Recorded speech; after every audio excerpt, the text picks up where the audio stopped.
Ladies and gentlemen, welcome to Davao City. Davao City is the regional center of Davao Region.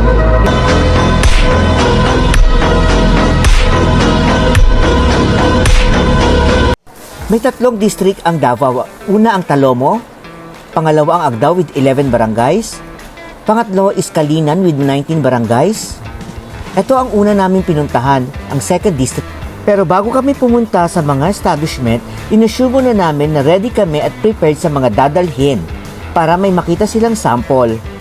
Take note lang guys na every industry dapat alam natin kung ano yung mga dadalhin natin. Mga relevant lang na products ang dapat natin mga dadalhin. Eto na and we're ready to go. At ang first stop namin ay OP360. Ang industry na ito ay call center. Nagpalit ng management ang company na ito. So ang nangyari, magpapalit din sila ng kani-kanilang uniforms. Medyo stricto ang company na ito kaya bawal mag-picture. So ang sinuggest na lang is that sila na mismo ang pupunta sa store. Nakita nila ng actual ang product at nagustuhan din nila. Ang kagandahan dito ay nirefer nila tayo sa mga branches din nila na gaya ng CDO.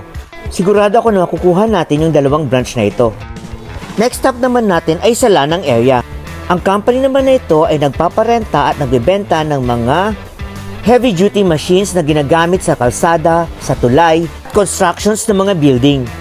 Ang company na ito ay smooth kausap. Ibibigay nila ang giveaways na ito sa mga newly hired at mga newly regular na empleyado nila at magpapalit din sila ng uniform. Sakto dahil magkakaroon din sila ng team building this March. At ang order nila ay tig 100 pieces na mugs, notebook, calendar at ballpen.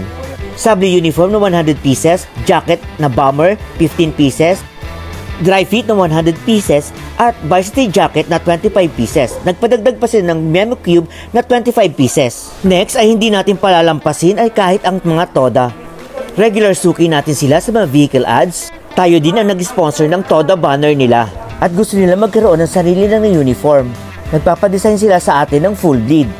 Pero ang good news, nag-place na sila ng order na dry fit na blue at green, 48 pieces.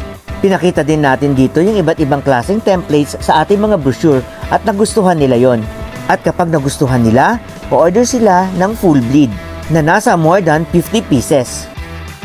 Pinakita at in-offer natin yung iba't ibang klaseng product pa natin na gaya ng cups at tumbler. Okay sila sa cups pero namahalan sila sa tumbler. At in fairness, sa 5 napuntahan namin, 3 dito ay done deal. Thank you for watching!